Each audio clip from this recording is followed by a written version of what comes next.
करोति वाचालं पङ्गुं लङ्घयते गिरिं यत्कृपात्तमहं वन्दे परमानन्दमाधवम् श्रीमन्मदनगोपालं वृन्दारण्यपुरन्दरं श्रीगोविन्दं प्रपद्येऽहं दीनगुरवकारकम् वन्दे मुकुन्दमरविन्ददलायताक्षम् शृङ्गेन्दुशङ्खदशनं शिशुरूप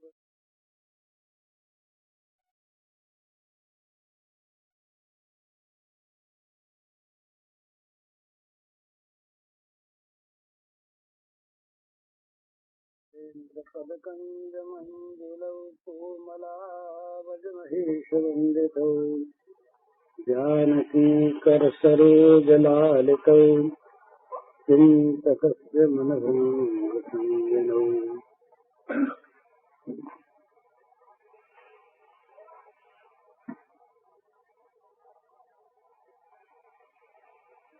यो मां पश्यति सर्वत्र सर्वं च मयि पश्यति तस्याहं न पश्यामि सच में न पश्यति। भगवान ने गीता में ये कहा, जो मुझको सर्वत्र देखता है और जो सबको मुझ में देखता है, वो कभी मुझसे अलग नहीं होता और मैं कभी उससे अलग नहीं होता। इसका तात्पर्य यही है कि भगवान में ही सारे संसार की सत्ता है। समस्त जीव भगवान में है और सारे जीवों में भगवान व्याप्त हैं। तो जिसकी ऐसी दृष्टि हो जाती है, जो सब जीवों में सर्वदा सर्वथा श्री भगवान को देखता है और सब जीवों को भगवान में देखता है। जैसे आकाश में सारे नगर हैं, ग्राम हैं, घर हैं, सारे नगरों में, ग्रामों में, घरों में आकाश भरा है। इसी प्रकार से भगवान के सिवा और कोई वस्तु नहीं है। भगवान कहते हैं कि मुझको छोड़कर नान्यत किंचित धनंजय, अर्जुन दूसरी कोई वस्तु है ही नहीं। तो इस प्रकार से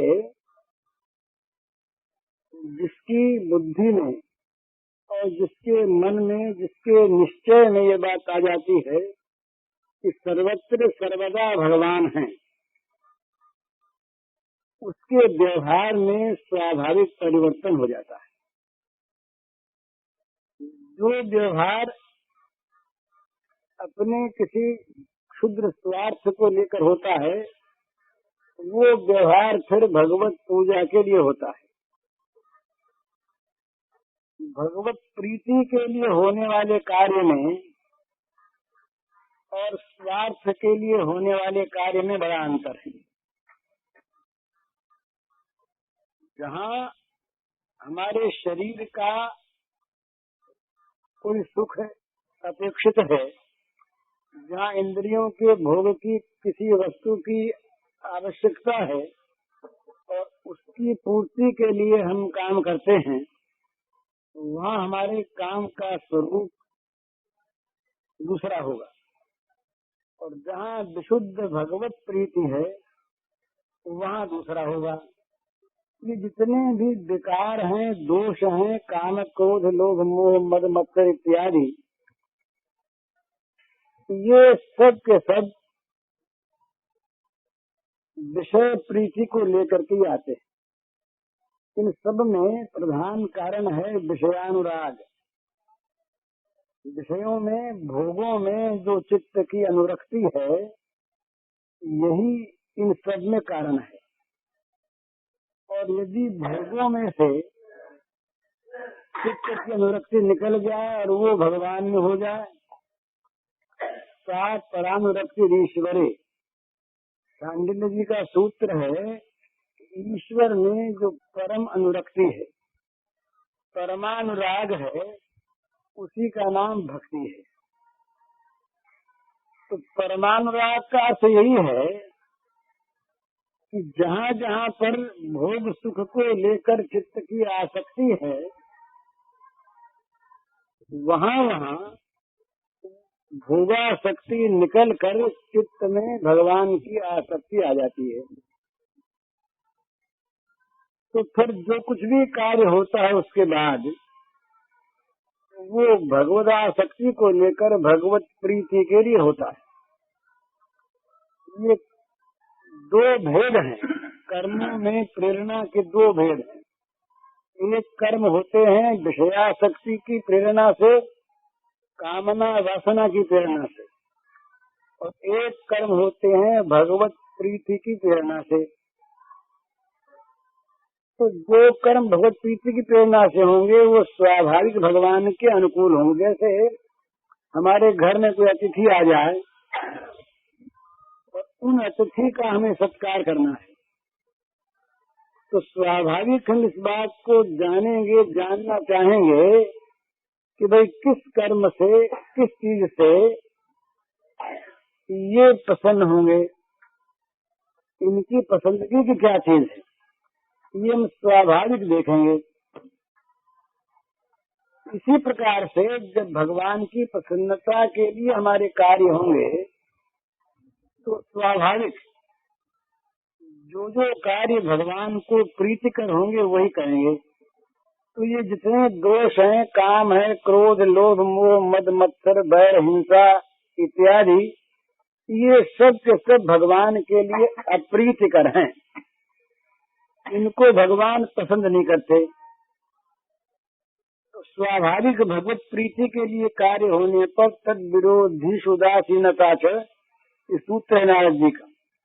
जो जो कार्य भगवान के मन के विरुद्ध होते हैं उन कार्यों में अपने आप उदासीनता आ जाती है, वो कार्य बनते नहीं, उन कार्यों की ओर मन जाता नहीं।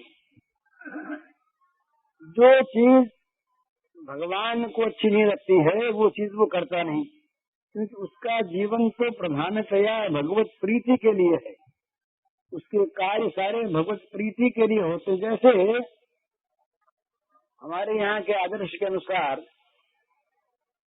पतिव्रता स्त्री के सारे कार्य केवल पति सुख के लिए होते हैं। जिस कार्य में पति का सुख है बस वही कार्य उस पतिव्रता पत्नी का स्वभाव है, उसका धर्म है।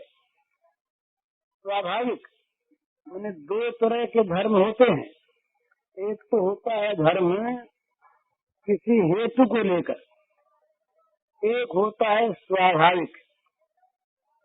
इसी प्रकार भगवत प्रेम भी एक होता है किसी हेतु को लेकर और एक होता है स्वाभाविक सहज।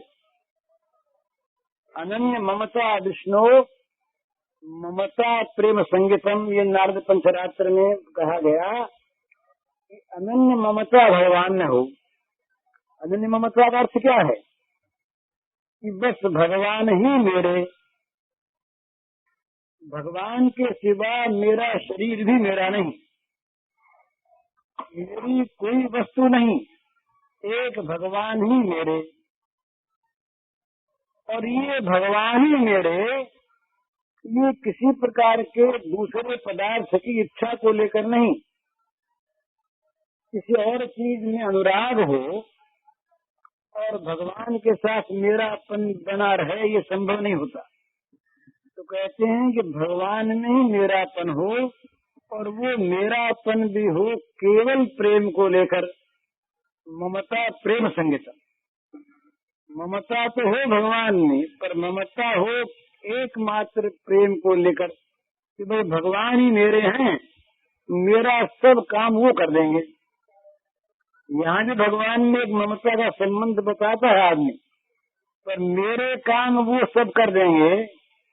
इससे ये सिद्ध होता है कि उसके काम कुछ अलग हैं। जिन कामों को मेरे भगवान से सफल बनाना चाहता है उसके वो काम, उसकी बुद्धि के सोचे हुए वो काम उसके अलग हैं। मैंने कामों के सोचने का, उसको कब क्या चाहिए इसके निर्णय करने का भार उसने भगवान को नहीं सौंपा। इतना भार अपने ऊपर रखा और भगवान चूंकि मेरे हैं तो मेरा काम कर ही देंगे। तो ये भाव जहाँ तक है वहाँ तक है, वो भगवान में अनन्य ममता नहीं है। भगवान पर अन्य ममता न होने में कारण है भगवान पर विश्वास की कमी है, और अनन्य ममता ही प्रेम है। बड़ा सुंदर भाव है। सब जगह से मेरापन निकलकर एक भगवान में केंद्रित हो जाए। या जग में जह लगी या तनु की, प्रीति प्रतीत सगाई, सो सब तुलसीदास प्रभु ही सो, खून सिमट एक ठाई। प्रार्थना करते हैं तुलसीदास जी कि महाराज इस जगत में इस शरीर के संबंध को लेकर जहाँ तक प्रेम, विश्वास और आत्मीयता है, प्रीति प्रतीति और सगाई, प्रेम विश्वास और आत्मीयता, ये सारी की सारी सब जगह से सिमट कर एक भगवान ही में, एक राम ही में आ जाए एक जगह। तो सारी प्रीति राम में, सारा विश्वास राम में और सारी आत्मीयता अपनापन राम में। इस प्रकार का जो एक भाव है, ये जहाँ तक भाव है वहाँ तक साधना है। और जब ये वस्तु स्वरूपगत हो जाती है तब वो स्थिति होती है।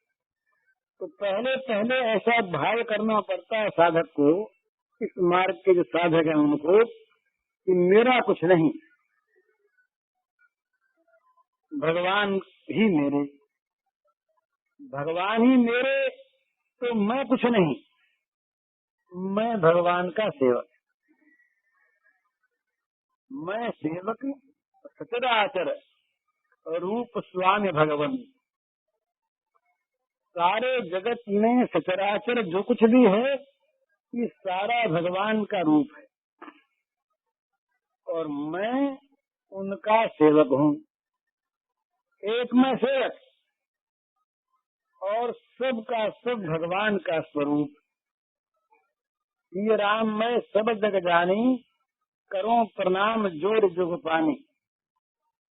तो अहंता जो अपनी है वो तो भगवान के दासत्व में जाकर परिणत हो जाए। अहंता सारी की सारी और कहीं न रहे, इसी का नाम है भगवान का निज जन हो जाना। सारी अहंता भगवान के एकमात्र दासत्व में जाकर टिक जाए, समा जाए, और सारा ममत्व भगवत चरणों में आकर रह जाए। भगवान के चरण कमल ही मेरे, और मैं उनका सेवन करने वाला सेवक। बस ये दो संबंध अहंता ममता के जगत में रहे। ममता एकमात्र भगवत चरणों में आ जाए और अहंता एकमात्र भगवान के दासत्व में आ जाए, तो जगत में फिर क्या उसका रहा। सारे काम उसके हो गए भगवान की सेवा, और भगवान हो गए उसके अपने। बस जीव को यही करना है, इसके परे कोई साध्य नहीं है। जब मनुष्य भगवान का हो जाता है वास्तव में, तो वो जगत से बहुत ऊपर उठ जाता है। माने जगत के जो द्वंद्व हैं, जगत के हानि लाभ, मानापमान, निंदा स्तुति, जीवन मृत्यु, सुख दुख, ये जितने भी द्वंद्व हैं, ये द्वंद्वात्मक स्थिति का नाम ही जगत है। जहाँ एक तरफ सुख है दूसरी तरफ दुख होगा ही। ये प्रत्येक वस्तु की दो दिशाएं हैं। जहाँ मान है वहाँ मान का अभाव है ही, अपमान है ही। जहाँ सुख है वहाँ दुख है ही, जहाँ दिन है वहाँ रात्रि है ही, जहाँ भोग है वहाँ भोग का अभाव है ही। ये जितने भी द्वंद्वात्मक पदार्थ हैं ये जोड़ा था पैसा। इसलिए कोई ये कहे कि जगत की दृष्टि में कोई जगत में सुखी ही रहेगा, ये संभव नहीं है। जहाँ सुख है वहाँ दुख रहेगा ही, क्योंकि दुख के बिना सुख रहता नहीं। सुख की अनुभूति क्या वस्तु है? दुख का अभाव। तो दुख था, वो दुख नहीं रहा तो उसका नाम सुख हो गया। सुख था, सुख नहीं दिखा, उसका नाम दुख हो गया। एक दूसरे की सत्ता को सिद्ध करता है और एक दूसरे आपस में टकराते रहते हैं, बदलते रहते हैं और नित्य रहते हैं, बल्कि दोनों साथ ही रहते हैं। हम जब उस तरफ देखा तो वो दिख जाता है। जैसे तवा जो है, तवा उसका एक और उभरा हुआ है और एक तरफ गहरा अंदर है। जहाँ तवा दोनों चीजें हैं, पर जब हम तवे को उल्टा कर रखते हैं तब दिखता उभरा हुआ, और जब सीधा रखते हैं तब दिखता है वो गहरा। है वो तवा एक ही। इसी प्रकार से जगत जो है ये द्वंद्वात्मक है। द्वंद्वात्मक माने इसमें दो दो चीजें साथ हैं।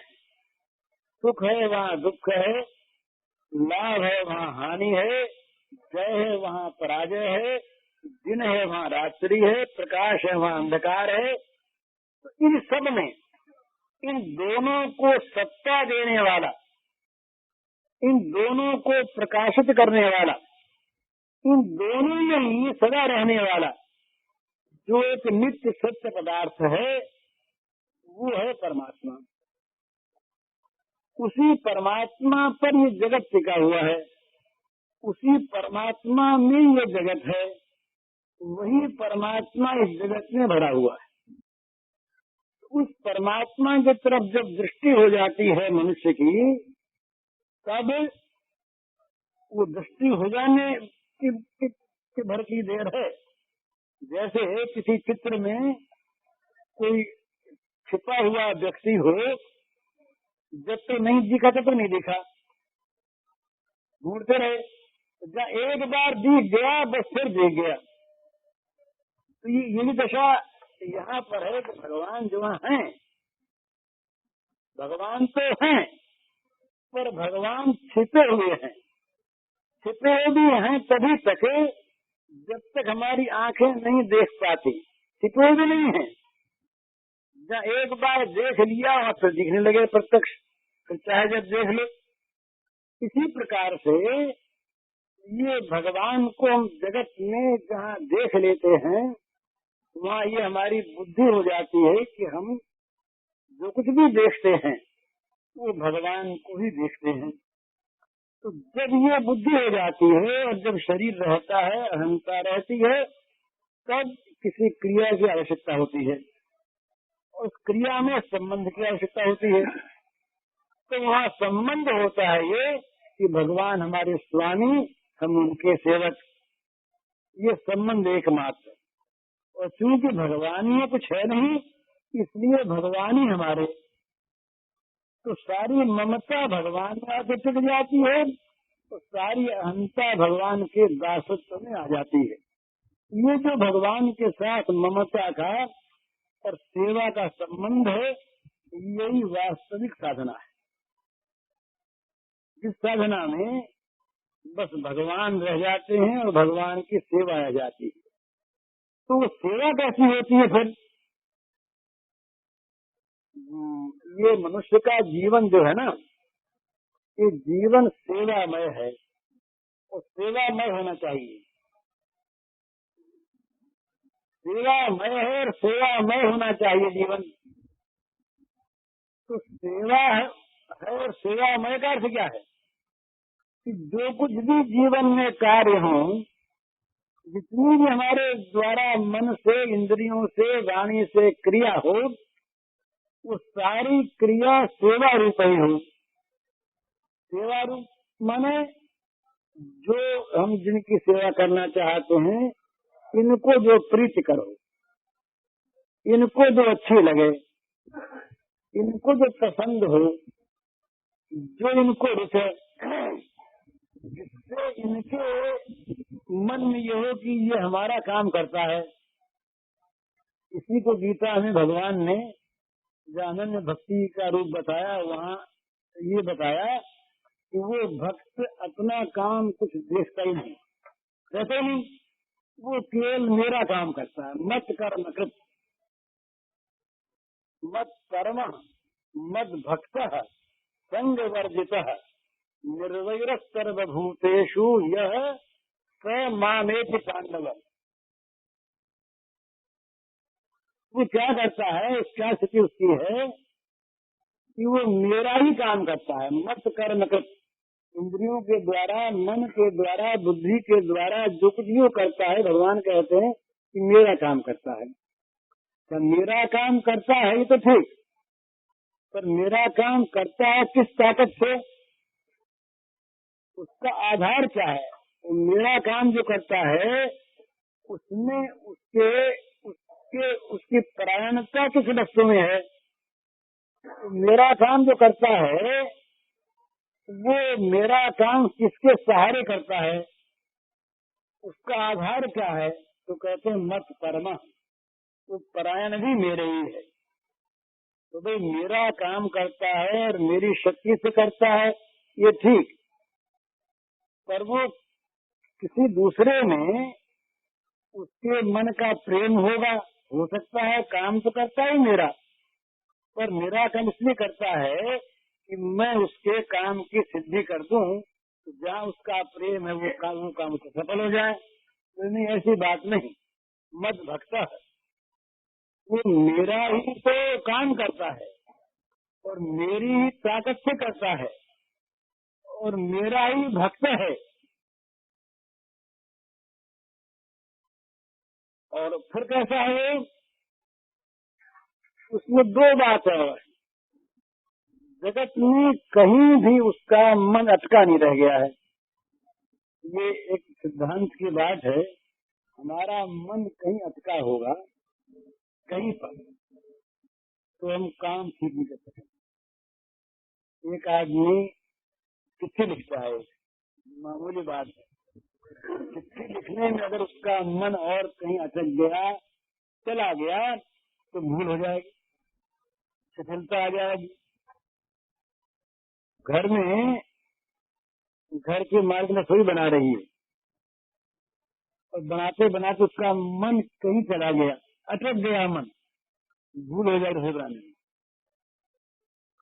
तो भगवान का काम वही मनुष्य कर सकता है, किसी का भी, जिसका मन कहीं फंसा हुआ न हो। संग वर्जित है, इसका अर्थ है संग वर्जित है, माने कहीं पर भी उसके चित्त का संग रह गया हो। ये बिल्कुल मनोवैज्ञानिक चीज है। ये हम दिन भर इसको देख सकते हैं कि जिसका मन कहीं फंसा हुआ रहता है वो किसी काम को ठीक नहीं कर पाता। जिस काम में भी हाथ लगाता है उसका मन फंसा भी देता। तो मन साथ दिए बिना सांगोपांग काम नहीं होता। जो काम केवल शरीर से होता हो तो मन में साथ दे, मन कहीं और रहे तो उसका काम ठीक से होता ही नहीं, हो सकता ही नहीं। क्योंकि काम में केवल शरीर की आवश्यकता नहीं है, शरीर तो बाहरी औजार है।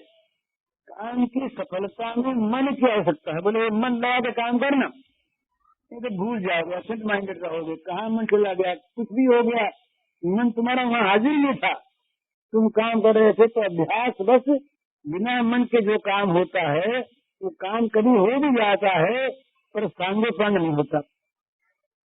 तो मन नहीं रहता, उसका कारण क्या है कि मन कहीं फंसा है। तो भगवान ने चौथी बात बताई कि संग वर्जित हो, कहीं मन फंसा न हो, किसी वस्तु में राग न रह जाए। जगत में फंसाने वाला जो एक भाव है वो राग ही है, आसक्ति। बस ये जो चीज है आसक्ति राग, इसने हमको जगत में फंसा रखा है। और जब आसक्ति नहीं है, राग नहीं है, तो द्वेष नहीं होगा। ये नियम की बात है। जहाँ तक हमारे मन में किसी वस्तु में प्रेम बना हुआ है, तब तक हम पूरा काम भगवान नहीं कर सकते। और जब तक किसी वस्तु में बैर बना हुआ है, तब तक नहीं कर सकते। राग द्वेष और प्रेम बैर, इनमें से कोई सा भी एक है तो दूसरा है ही। और ये दो जहाँ तक हैं, वहाँ तक काम संपन्न होता नहीं। इनको भगवान ने चोर बताया, बटमार बताया। भगवान ने कहा इंद्रिय सेन्द्रिय सियारथे राग द्वेष व्यवस्थित तवेर न वशम आगच्छेत कई हस्त परिपंथन। भगवान ने कहा भाई दो डाकू ये हर जगह बैठे हैं और हर वक्त बैठे हैं और हर चीज में बैठे हैं, प्रत्येक इंद्रिय के प्रत्येक अर्थ में। ये दो डाकू कौन है? राग द्वेष। राग और द्वेष ये दो डाकू सब जगह सुव्यवस्थित हैं। मैंने अपनी दुकान लगा के बैठे हैं, अपनी ऑफिस जमा के बैठे हैं, व्यवस्थित ही तो कहा तवेर वश में आगच्छेत, इन दोनों के वश में न आ जाना। इन दोनों के वश में यदि हो गए तो तुम्हारे सारे काम बिगड़ जाएंगे। क्यों कि ये लूटने वाले हैं, बटमार हैं। परिपंथी का अर्थ होता है जो राह में लूट ले। ये राह में बैठ के लूटने वाले हैं, तो सावधान रहना, इनके वश में न होना। तो भगवान ने कहा संग वर्जित है और निर्वैर सर्वभूतेषु।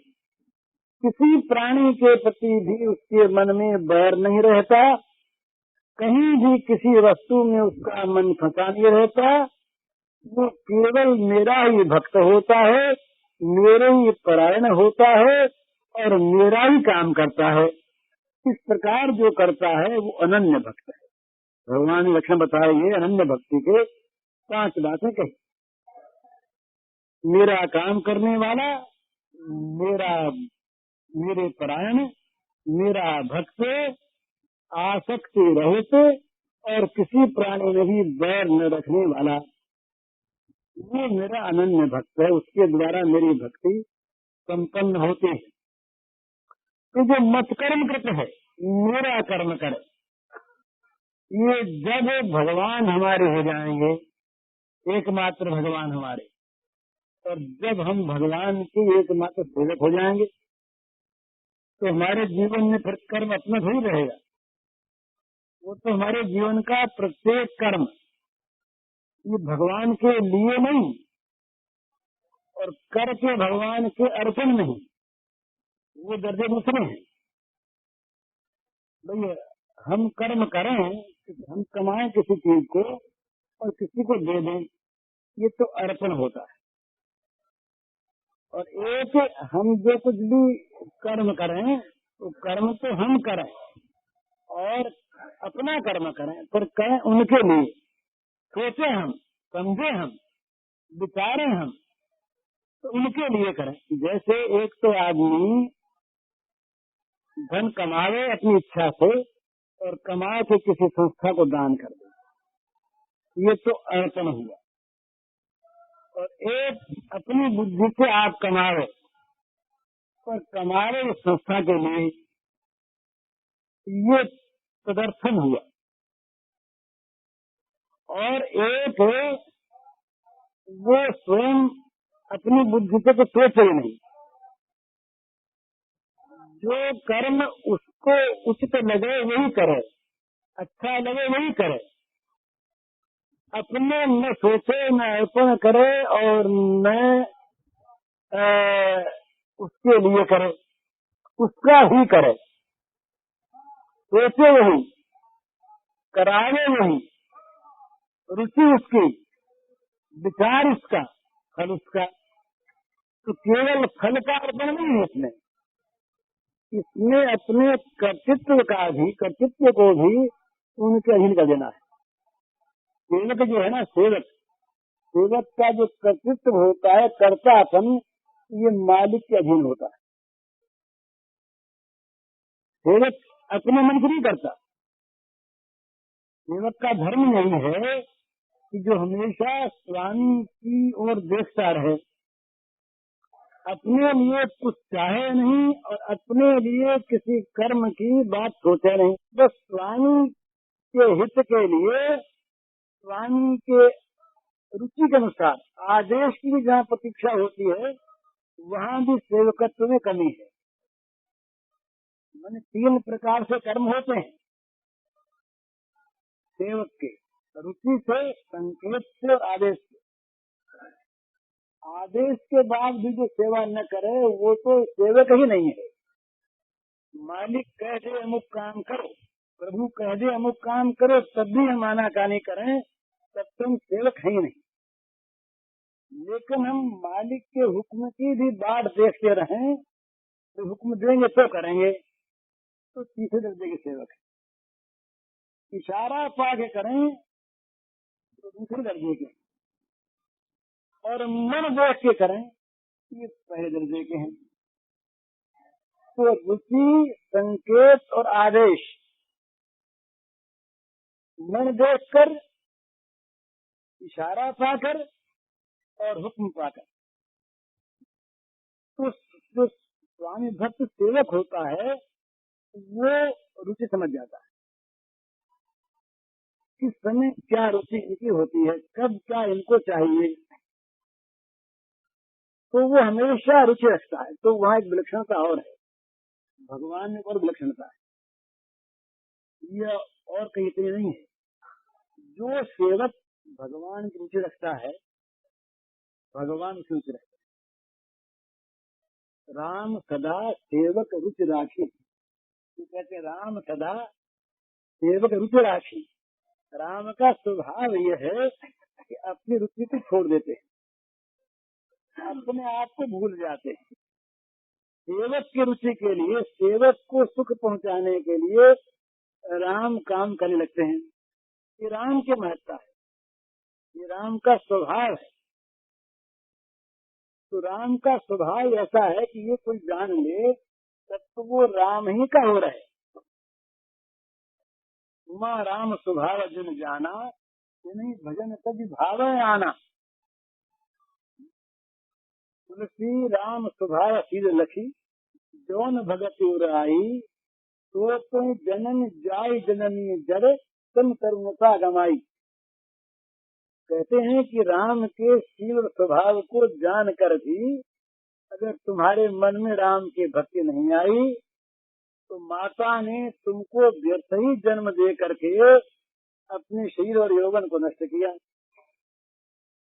तो राम का ये स्वभाव है कि वो प्रेमी को बना लेते हैं प्रेमास्पद, ये भगवान का स्वभाव है। जब श्री गोपांगनाओं ने ये चाहा कि भगवान हमारे द्वारा सुखी हों, तो भगवान को सुख की आकांक्षा नहीं, तो उनके मन में जो ये भाव आया प्रेमियों के कि भगवान हमारे द्वारा सुखी हैं, तो भगवान यहाँ तक उतरे तो उनके लिए मन भी बनाया। भगवान अमना है ना, उनके लिए मन बनाया, उनके लिए शरीर को प्रकट किया और उनके लिए वो सब क्रियाएं की जिन क्रियाओं को लोग आज भी दोषी बताते। भाई भगवान ने माखन की चोरी की, भाई भगवान और चोर, ये कैसे, चोरी तो महापाप है, भगवान चोरी कैसे करते, ये बात ठीक नहीं।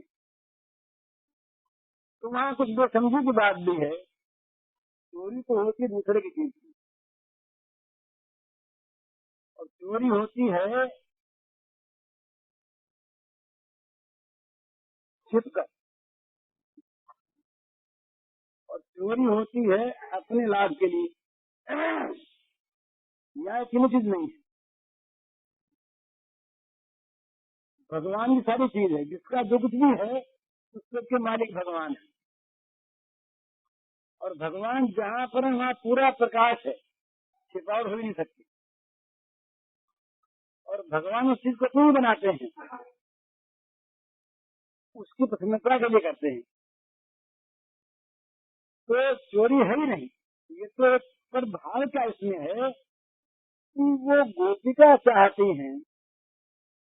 एक दिन की बात है, मैया मक्खन बिलो रही थी, यशोदा मैया माखन बिलो रही थी, तो श्री कृष्ण ने खड़े हो गए आकर। तो मैया ने यूं मुंह किया उस तरफ को, उन्होंने लौंगा निकाल लिया मक्खन का, और फिर जब बिलोने लगे तो पीछे मुंह करके खाने लगे। अब मैया ने देखा इतने मेरे ये तो खा रहा है, कहाँ से आया, तो देखा मैया मारेगी तो भागे वहां से। तो गोपी एक खड़ी थी, उसने देखा कि देखो कितना आनंद है, अब ये तो मैया है, मैं तो मैया नहीं, मेरे घर में श्याम सुंदर कब यूं आके खावे। तो गोपी की अभिलाषा थी, बड़ा प्रेम था। भगवान ने मन ही मन कह दिया, अच्छा तुम्हारा मक्खन भी लेंगे। तो गोपी ने कहा हमारे ऐसे ही लेना पड़ेगा, किसी प्रकार से छिपकर, और फिर छिपकर आप खाएं और छिपकर भागे। बोले ठीक है, ठीक है। तो ये तो पूजा स्वीकार है, चोरी कहाँ है, ये तो भगवान का उस पूजा को स्वीकार करना। तो ये क्यों किया भगवान ने, ये प्रेमी के मन की इच्छा पूर्ण करने के लिए। श्रीमद् भागवत में आया कि भगवान खंबे को फाड़ करके और आधा शरीर आदमी का, आधा सिंह का, पशु का, ये बना के निकले। तो भाई ऐसा क्यों किया भगवान ने, ब्रह्मा प्रेमी थे, शंकर प्रेमी थे, उन लोगों ने जहाँ जहाँ जिस जिसको जो वरदान दिया वैसे वैसे भगवान बने। तो ब्रह्मा जी ने कह दिया था तो इसलिए तो ये नरसिंह बने, पर प्रहलाद ने कह दिया था खंबे में है। तो सत्यम विधातुम निज भृत्य भाषितम, अपने सेवक की कही हुई बात को सच करने के लिए तो खंबे से निकले, और निकल जाते। तो राम सदा सेवक रुचि राखी, ये भगवान का स्वभाव है। सेवक की यहाँ तक रुचि, इन रुचियों को भाई वो समझा देते ऐसा काम नहीं करेंगे, पर वो ऐसी बात नहीं, वो तो रुचि रख देते हैं, वो ऐसी बात ऐसा कैसी सही, तो हमारी आपकी बदनामी होगी। बड़े बड़े ऋषि लोगों ने कहा ये सब क्या करते हैं भगवान, बदनामी होगी, अविश्वास होगा। हुआ जब वो खा रहे थे वहां पर बैठे, वन भोजन हो रहा था सखाओं के साथ, तो बड़ा आनंद भोजन था। सब ने अपनी अपनी चीजें जो जिसके आई थी, सब कहें कन्हैया से बड़ी स्वाद है, तू जा चख ले, सब चखावे, सब चखें, सबको चखावे, हंसे हंसावे। ये सब देख करके ब्रह्मा जी ने देखा कि अभी अभी ये राक्षस की आत्मा ज्योत निकली और वो इसमें समा गई, ये वही बालक, और अभी ये इस प्रकार से खा रहा है और हंस रहा है, ये भगवान कैसे है। तो वहां पर इस शंका का निराकरण करने के लिए लोगों ने ये बताया, टीकाकारों ने, कि ब्रह्मा जी प्रेम रस का स्वाद चखना चाहते थे, इसलिए उन्होंने ऐसा किया, उनको मोह नहीं था। पर मोह हो जाए तो क्या आश्चर्य है, इस प्रकार की लीला, छोटे से बच्चे बन गए और हरेक की जूठन भी खाने लगे और ललचाने लगे। तो जो पूर्ण काम, आप्त काम, जिनको कभी भूख लगती नहीं और कभी भूख लगती है तो रुद्र रूप से सारी जगत को खा जाते हैं, वो भगवान यूं यूं जरा जरा से मक्खन के लिए और इसके लिए यूं ब्रह्मा जी को मिलेगा। ब्रह्मा जी वो का ठीक है, ब्रह्मा जी कह तुम्हारे ऐसा काम न किया करो, ये आप तो नया काम थोड़ी है, पर भगवान को शर्म नहीं आती। राम शास्त्र से जिसकी अग्र पूजा हो वे भगवान स्वयं वहां पर काम लिया, उन्होंने आए हुए लोगों के पैर धोने। राजस्व यज्ञ में भगवान ने अपने जिम्मे काम लिया, हमें भी कुछ काम सौंपो, स्वयं सेवक थे वहाँ पर। तो भगवान को काम सौंपा गया, ये भगवान से पूछा आप क्या काम नहीं है? तो बोले भाई तुम्हारे घर में जितने अतिथि आए, इतना प्रेम है, अपने मित्र के घर में आने वाले अतिथियों के चरण धोना। अतिथि तो मानते हैं उनको सबसे बड़ा, जो अतिथि घर में आते हैं वो तो मानते हैं उनको सबसे बड़ा, पर ये काम लेते हैं अतिथियों के चरण धोने लगे। हमारे मित्र के घर में आ रहे हैं ना, तो वो हमारे पूजनीय है, उन सबके चरण धोने का तो काम लिया। और हुई वहाँ पर उनकी अगर पूजा, जब पूजा का मौका आया, भाई किसकी पूजा पहले करें, तो जो सबसे बड़ा हो उसकी पूजा करें, इससे सब बातों सबसे बड़ा। तो भीष्म जी का प्रस्ताव हुआ श्री कृष्ण की पूजा सबसे बड़ी। एक शिशुपाल की सिवा किसी ने भी विरोध नहीं किया, सबका समर्थन था, चाहे पूजा के योग्य यही है। तो जिनकी अगर पूजा हो इतने बड़े समारोह में, यज्ञ में, बड़े बूढ़ों के सामने, वे भगवान निर्लज्ज होकर काम लेते हैं चरण धोने का। ये महाराष्ट्र में तो एक काव्य है, उसमें ये लिखा, उन्होंने काम लिया था बर्तन मांजने का। क्या आश्चर्य है, वो भी ले लें, क्योंकि रामसभा से भी राखी, जिसमें अपने सेवक का मन रहता हो, उसकी बात ऊंची रहती हो, वो राजी रहता हो, तो ये सेवक कौन है? ये बात सारी इस पर आके ठहरती, सेवक कौन? सेवक वही जो भगवान की रुचि के अनुसार अपना जीवन बना ले। रुचि संकेत और आदेश, आदेश की प्रतीक्षा नहीं और संकेत की भी प्रतीक्षा नहीं, वो तो भगवान की रुचि को जान जाए, किस बात में प्रसन्न होते हैं इसको वो समझ जाए, इसको समझ करके और वो बस अपने जीवन को ऐसा बना ले कि उसके जीवन का प्रत्येक कार्य इसीलिए हो, भगवान के लिए। तो ये जीवन जो है ये भगवान का जीवन होता है, निज जन का जीवन होता है, तो उसके पर सारे काम भगवान के लिए होते। तो अपनी सारी अहंता भगवान की दासता में ला करके छोड़ दे और अपनी सारी ममता भगवत चरणों में समर्पित कर दे। भगवान के चरण कमल ही मेरे और मैं उनका अनन्य सेवक, बस ये संबंध है जीवन का रह जाए भगवान के साथ और जगत के साथ भगवान के संबंध को लेकर। जैसे पतिव्रता पत्नी का संबंध रहता है दूसरों के साथ केवल पति के संबंध को लेकर, कोई संबंध नहीं। इसी प्रकार से मानो समय राम के नाते उसका संबंध तो भगवान से है और भगवान के संबंध को लेकर भगवत प्रीत्यर्थ जगत से उसका संबंध, जगत के कार्यों में उसकी प्रवृत्ति, वो जगत के कार्यों में प्रवृत्ति जो है वो किसी अपने सुख के लिए नहीं है, अपने इंद्रियों की तृप्ति के लिए नहीं है, अपने मन के रंजन के लिए नहीं है, वो तो केवल इसलिए है कि इससे भगवान प्रसन्न होंगे, हमारे परम प्रियतम प्रेमास्पद प्रभु हमारे इस कार्य से प्रसन्न होंगे, उनको सुख मिलेगा। ये है सेवक का भाव, मानी मालिक की रुचि को रखना। तो बस जहाँ ये रुचि की जाती है वही जीवन भगवान का बन जाता है। जब तक रुचि चीज नहीं आती, जब तक अपनी रुचि अलग है, उस रुचि की पूर्ति हम करवाना चाहते हैं भगवान से, तब तक भगवान में प्रेम तो है ही नहीं, विश्वास भी नहीं। ये कसौटी है, इस पर हमेशा आदमी कस के देख ले, हमारी रुचि की प्रधानता जहाँ पर है और भगवान के द्वारा उस कार्य की सिद्धि हम चाहते हैं। ये हमारा काम, ये हमारी रुचि इस काम में है, आप इसको कर दो, हमारे लिए ऐसा पलंग चाहिए, ऐसा बंगला चाहिए, ऐसी मोटर चाहिए, ऐसी नौकरी चाहिए, ऐसा मकान चाहिए, जो कुछ भी हमारी रुचि इसमें।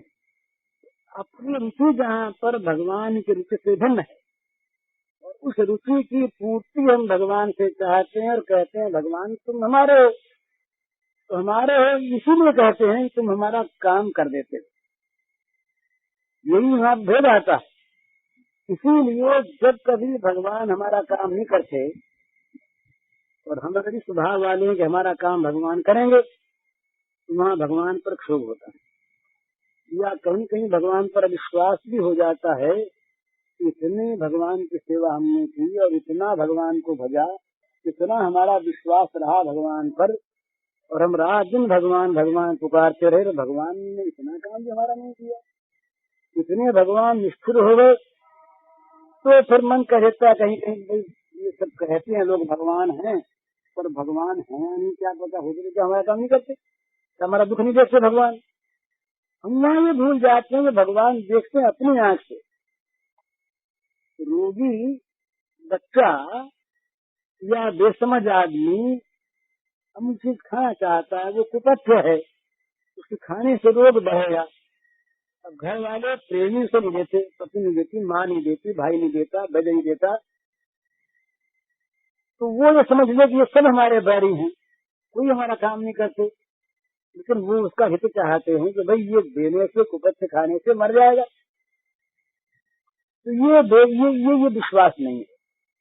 ये विश्वास न होने से ही हम अपनी रुचि रखते हैं अलग, और रुचि रखते हैं इसलिए रुचि की पूर्ति चाहते हैं, और पूर्ति न होने पर क्षोभ या अविश्वास करते हैं। तो ये जो क्षुब्धता है, ये जो हमारा अविश्वास है, इस बात को सिद्ध करता है कि भगवान पर हमारे मन में विश्वास की कमी है, और बिना विश्वास के प्रेम होगा ही नहीं।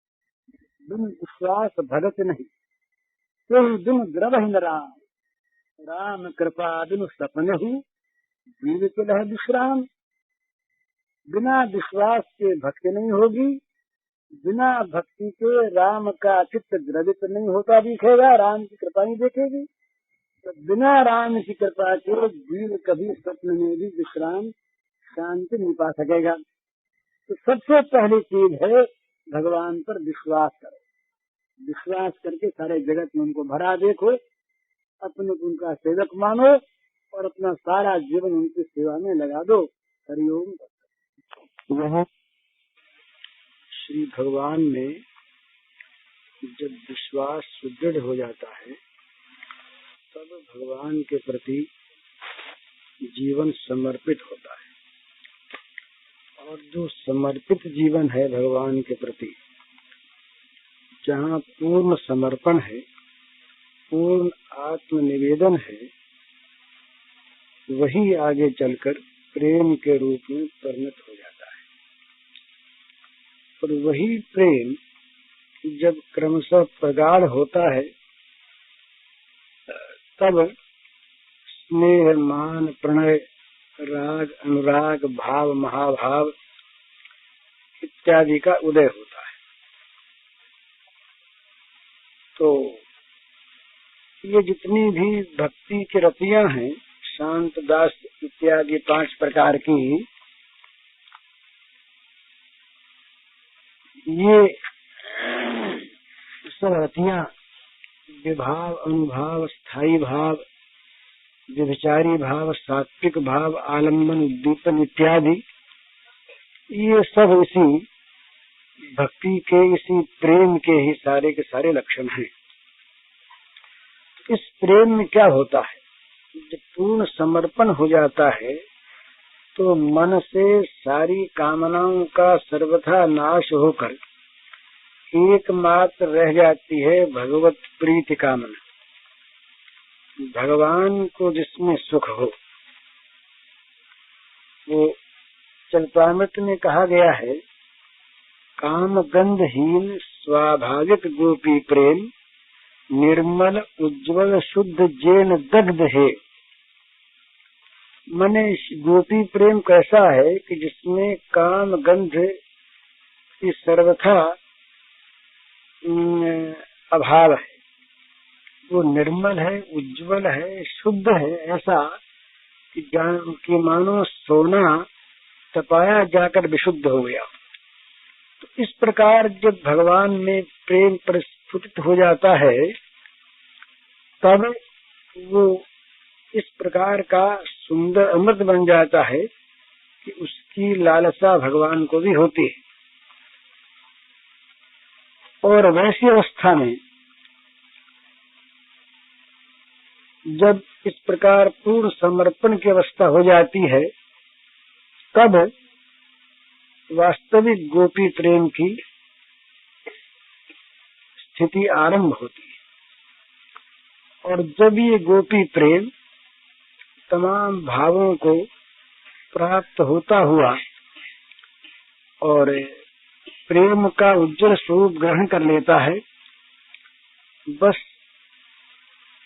तभी गोपी प्रेम का शुद्ध भाव खिल उठता है।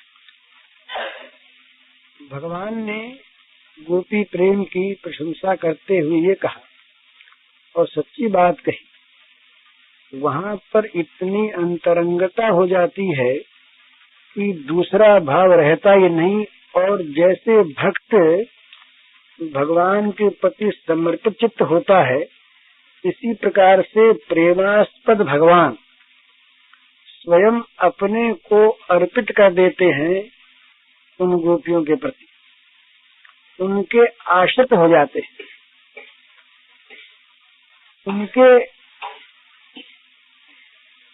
सब कुछ बन जाते हैं। ये श्री भगवान के वाक्य हैं अर्जुन के प्रति, बड़े सुंदर। तो कहते हैं, सहाया गुरवः शिष्या भुजिष्या बांधवा स्त्रियः। सहाया गुरवः शिष्या भुजिष्या बांधवा स्त्रियः सत्यं वदामि ते पार्थ गोप्य किम मे भवन्ति न। कहते हैं, अर्जुन गोपियां बताओ मेरी क्या नहीं है। वे मेरी सहायक है, वे मेरी गुरु है, वे मेरी शिष्य है, वे मेरी भोग्या है, वे मेरी बंधु है, वे मेरी स्त्री है। तो मैं तुमसे सत्य सत्य कहता हूँ अर्जुन कि गोपियां मेरी क्या नहीं है, सब कुछ है। क्यों ऐसी बात है? तो कहते हैं कि मेरे मन का जो भाव है उसको जानती हैं तत्व से केवल गोपियां ही, और कोई जानता ही नहीं। मन महात्म्यम मत सपर्याम मत श्रद्धाम और मन मनोगतम जानन्ति गोपिका पार्थ नान्ये जानन्ति तत्वतः।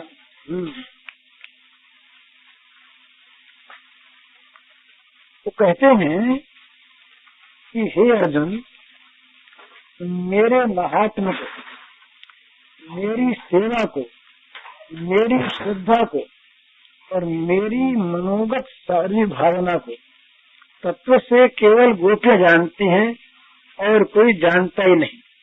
तो भी क्यों नहीं जानता, क्या बात है? तो बस यही बात है कि जहाँ प्रेम परिपूर्ण होता है वहाँ इतनी अंतरंगता हो जाती है कि प्रेमी के सामने प्रेमास्पद का मन कुछ भी छिपा नहीं सकता। मने छिपावट वहीं तक होती है जहाँ संकोच होता है। और प्रेमास्पद प्रेमी के निकट इतना निसंकोच हो जाता है, प्रेमी का प्रेम इस प्रकार से प्रेमास्पद को संकोच रहित कर देता है कि उसके मन की प्रत्येक छिपी से छिपी बात उस प्रेमी के सामने प्रकट हो जाती है, प्रेमी के मन में आ जाती है। तो भगवान कहते हैं कि भाई गोपियों के समान जो मेरा प्रिय है वो कोई नहीं है। कि जब भगवान छिप गए वहां पर, रास पंचाध्यायी की बात है, भगवान छिप गए तो भगवान नहीं मिले। तो ढूंढती फिरी गोपियां और ढूंढते ढूंढते भगवान के स्वरूप को प्राप्त हो गई, वो लीला करने लगी। इसके बाद भगवान प्रकट हो गए। तो गोपियों ने पूछा, महाराज कहाँ चले गए थे, कहाँ छिप गए थे? तो भगवान ने कहा एवं मदर्थोज्जत लोक वेद स्थानामि वो मयि अनुवृत्तये बलः मया परोक्षम भजतो तिरोहितम मासूहितम मारत प्रिय प्रिया। भगवान ने कहा कि गोपी को, भाई तुमने मेरे लिए लोक वेद सबका परित्याग कर दिया, तो मैं निरंतर देखना चाहता हूँ तुम लोग मेरा कैसे ध्यान करती हो, तुम लोग मेरे निमित्त किस प्रकार की परस्पर प्रेम चर्चा करती हो। तो मैं तुम्हारी उस प्रेम चर्चा को सुनने के लिए और तुम्हारे उस ध्यान प्रवाह का ठीक ठीक संपादन होता रहे इसके लिए कहता हूँ तुम्हारे निकट पर छिप जाएगा, छिप छिप करके तुम्हारे प्रेमालाप को सुनता हूँ और तुम्हारा जो ध्यान का प्रवाह है उसको चलाता रहता हूँ। तो मैं तुम्हारा बड़ा प्रिय, तो तुम उस पर दोषारोप मत करना। तो मतलब कहने का यह है कि पूर्ण विश्वास से समर्पण होता है। समर्पण जहाँ संपूर्ण होता है तो वहाँ रति पैदा होती है, और रति जब प्रगाढ़ होती है तो गोपी भाव की उत्पत्ति होती है, और गोपी भाव जहाँ पूर्ण रूप से विकसित है उसी का नाम है महाभाव, उसी का नाम है राधा भाव।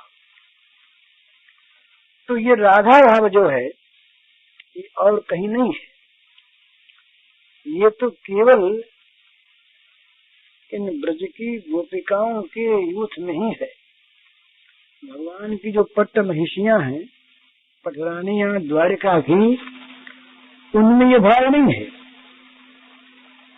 मुकुंद महिषी वृंदये अत्यसावत दुर्लभ ब्रज देव संवेद्यो महाभावा खेयोच्यते। कहते जो महाभाव है ये श्री कृष्ण की जो पटरानियां हैं द्वारिका की, उनके लिए अत्यंत दुर्लभ है। ये तो केवल ब्रज सुंदरियां जो हैं उन्हीं के संवेद्य है, अर्थात उन्हीं में संभव है, इसी से इसका नाम महाभाव है। तो महाभाव की प्राप्ति ही ये राधा भाव की प्राप्ति है। महाभाव का उदय ही राधा भाव का उदय है, और महाभाव की स्थिति राधा भाव की स्थिति है। महाभाव की लीला राधा की लीला है, महाभाव ही राधा है और राधा ही महाभाव है।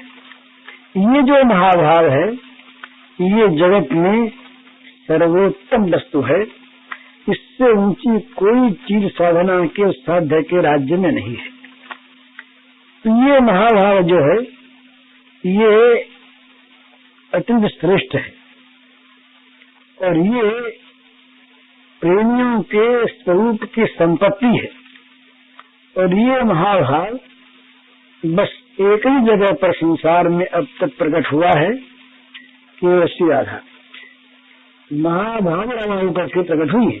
इस प्रकार का जो राधा भाव है ये भगवत विश्वास पूर्वक सारा अहम भगवान के अर्पित हो जाने पर, प्रेमास्पद भगवान के साथ तन मन जीवन आत्मा के मिल जाने पर प्राप्त होता है, और इसी की प्राप्ति जीवन का परम ध्येय है। हरिओम।